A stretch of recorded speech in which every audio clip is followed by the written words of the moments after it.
Hey guys, welcome back to Hypnovision Studios. Today I want to discuss something from the Neville Goddard teachings, and that is everyone reflects what you whisper to them in silence.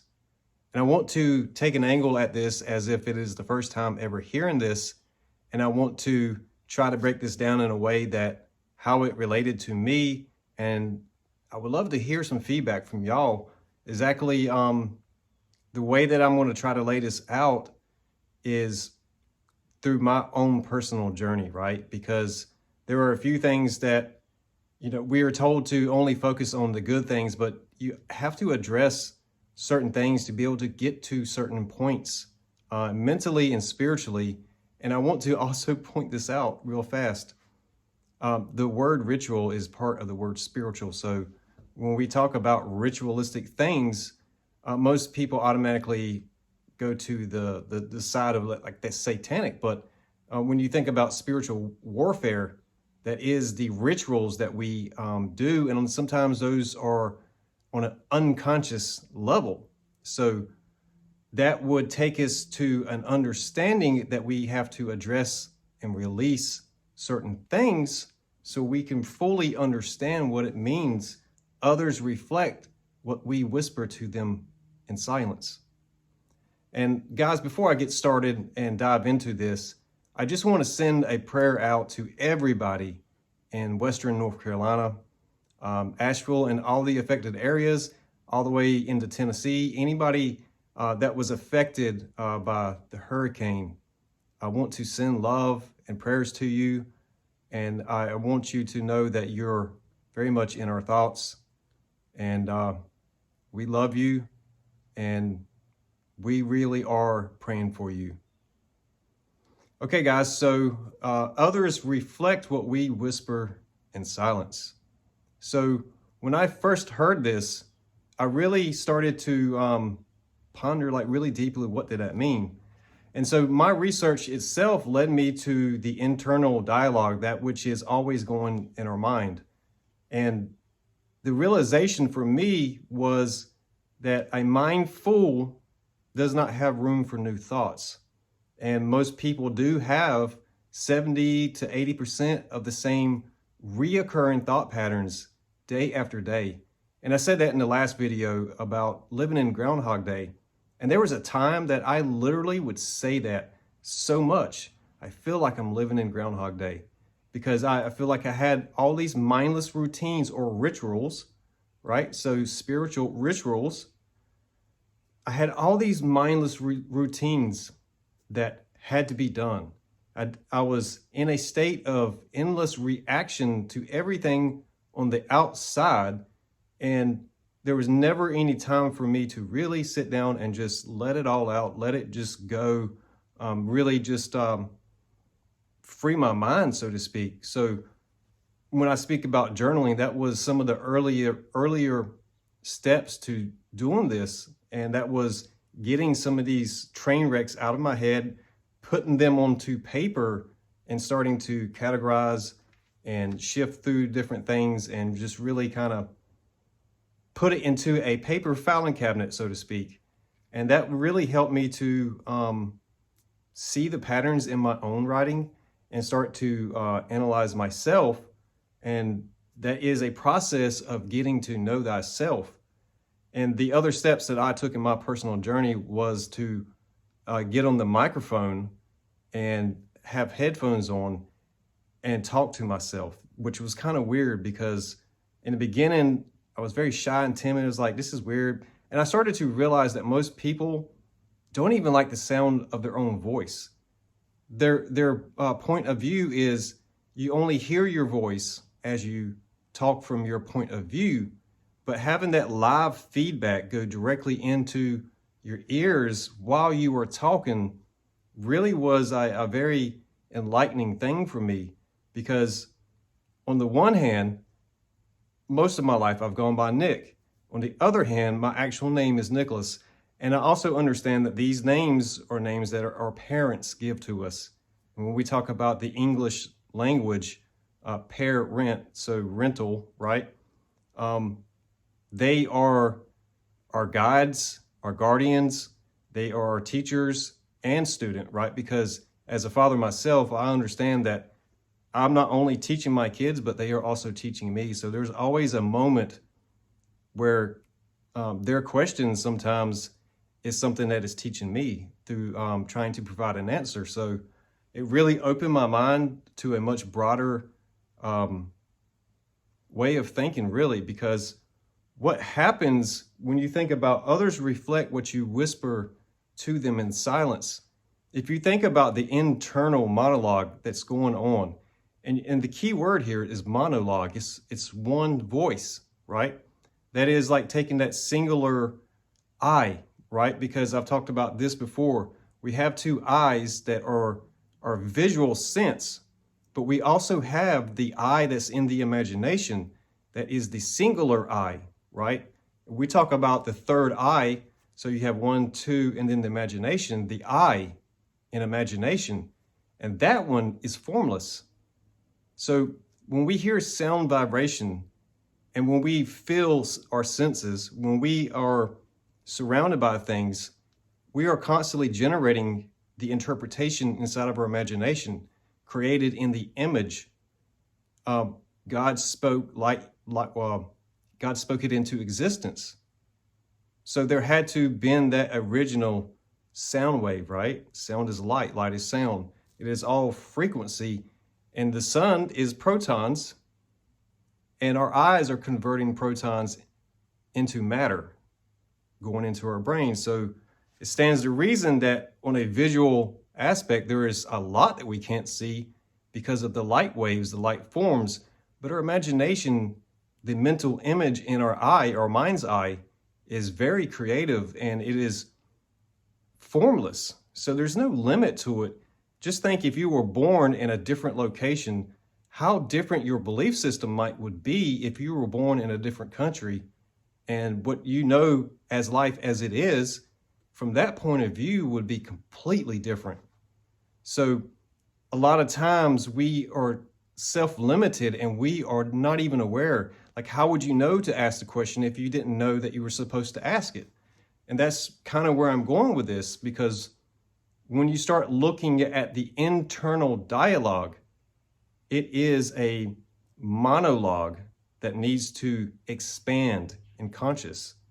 And if you understand others reflecting what you whisper in silence, and you come to a moment like myself that we have to let go of things like grudges, we have to let go of guilty conscience, shame, those types of things in order to get the proper reflection, right? Because everything is mental. Everything is mental. So we are in the world, not of the world. Our body is in the world, but our imagination is formless. So we are creating that mental image in our imagination. And if we are in an inner conflict, the inside voice and outside voice is not in alignment. So that is where the energy can get backed up. The energy can get distorted, contorted. This would be the emotion, right? Because emotion is energy in motion. So in order for it to freely move, there must not be very much resistance, because the more you resist, the more you create back pressure. If you have to visualize this in a way of maybe like a water hose, when you put your thumb on the top of it, it builds more pressure. So it also stands to reason within our thoughts. If we are ruminating about something, if we are thinking about something that happened 10 years ago, 12 years ago, 15 years ago, in the present moment, we are still holding on to that energetic impression, because emotions, it takes energy to charge them. And to put it into motion, you either have to release it or you contain it. If you contain it within the vessel that we call the human body, it is stored in the human body. And if it has if we talk about energy, then I would think you could say that some energy, it just has a bad tinge to it. That would be the the feelings that you have when you think about shame. And first, let me say this about shame. That is something that when you really stop and think about it, who told you that you should feel shame? Like, these are the type things when you start to understand the inner dialogue, you start to see that you are basically arguing with people in your head for no reason. And that is a self-realizing, self-awareness thing, that the rumination that happens when we have inner conflict, we are at war with ourselves. And that, if you take it back to a biblical lens, that's like the whole story of Satan thinking that he could do it better than God. Now, in the character of the story, I quite honestly get it, but I do not believe that there's some red man with a pitchfork that's going to poke me to death after I die. I just don't believe that. In fact, I know that is not true. So I'm not going to sit around and fear for the rest of my life and have shame for the rest of my life for something that I know is not true, because I had taken the time in meditation after learning this stuff and really thinking very deeply about this stuff. Is it true? Is it real? And when we talk about things on a spiritual aspect, it's kind of intertwined a lot with religion, and most wars are holy wars. So that really goes back to understanding the root word of spirituality, or spiritual, ritual. I'm getting tongue-tied saying that. So to get to the point of others reflect what you whisper, you have to have a sense of self-awareness, what it is that you are thinking. So if the constant reflection is everything that you see outside, there is something to complain about, there is something going wrong, there's something to talk about over here, there's that can start to give you feedback actually where you are mentally. So releasing a lot of these things, some people call it cutting cords. It is letting go, really. And there is actually meditations that can help you with this. Writing helps you also, because it starts to form character development within your own imagination. So the more that you start to develop this, the more you can start to see that reflection change on the outside. And it is the resistance that we hold on the inside, because we might feel like somebody done us wrong and we don't want to let go of it. And it's a very human nature to cling on to something like that. Now, that's a little bit different than experiencing something that's a traumatic event that happened that you had no control over. That's a little bit different, but you can still somewhat separate it in the imagination and emotionally let certain things go. But when it comes to that inner dialogue, right? What is Neurod Divergent? You have left and right hemispheres in your brain. And one side is logical and one side is emotional. One side is creative and one side is analytical. It is black and white. I talked about this in my semen retention video. It is the coming together in the center, right? So if you look at the cross, the symbolic cross, that most Christianity is just a straight cross. But if you look at this symbolically with the two hemispheres of the mind, the left hand and the right hand don't know what either side is doing. Is it real? Is it real? Right? Is it real? So you start to realize that the reality that you think you know is not the reality that is real to you. Is it real? Is real. So that is the spiritual aspect of it. But getting to know what the left hand and the right hand is doing means it has to pass through, or it has to cross over. So one way you can look at this is some religions to the east, some religions to the west. What side does the sun rise and what side does the sun set? So is the sun coming up or is the sun going down? That is one way you can look at it. But going back to others reflect what you whisper in secret. That is, when you are thinking about a person, you are actually sending them thought. Have you ever had like somebody just pop into your head and it's just really strong, like you just all of a sudden are thinking about a person? Well, likely that person is thinking about you. Others are always reflecting. And if you are too busy arguing with somebody inside of your head, then you miss other things that are coming in, because your attention is chaotic. Your attention is being held up inside of your mind, trapped, arguing with somebody that's not even there. So that is something that is a very real thing.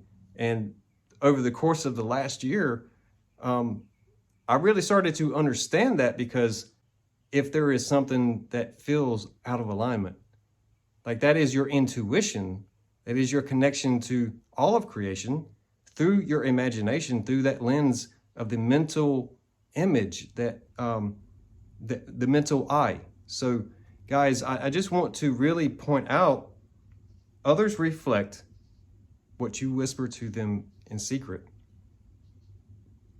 When it comes to things like releasing identifications, these are things that we resist inside. We'll tell ourselves that, no, I don't deserve it, but I want it. No, I don't deserve it, but I want it. And so then we have to stop and go, stop and go, stop and go. We create friction within ourselves, and we're just burning our own energy, not carrying out any action, and it's all happening mentally in the mind. So that also drains our emotions. And sometimes simply just releasing things can change your life. And that is a very real thing. So when you try to think about others in the context of others reflect what you whisper in silence. Loving thoughts, warm, loving thoughts, imagining different events playing out where it's a very cohesive, very harmonious give and take. It's like a dance of life, right? There's you move, I move. We are just kind of like just flowing through this whole thing. That is the flow of life. So trying to control everything, trying to put limits, if it's not all these check boxes, then I'm going to just reject it, and I'm going to bulldoze my way through over here, and I'm going to argue with this person over the understandings of certain things. The way we feel is how we are seeing the world, how we are perceiving it. So if we start to get into a low vibration, then we will start to notice other people reflecting that type vibration back to us. That is that whole thing of walking into a room with a bad vibe, and then all of a sudden you are in a bad vibe and you want to leave. That is a very similar thing. So it is that is your intuition, that is reflection also, and understanding the mental image that is being created in your imagination. So guys, I hope this helps a little bit, but you can actually change your life if you start journaling, start writing, and know yourself, to know thyself.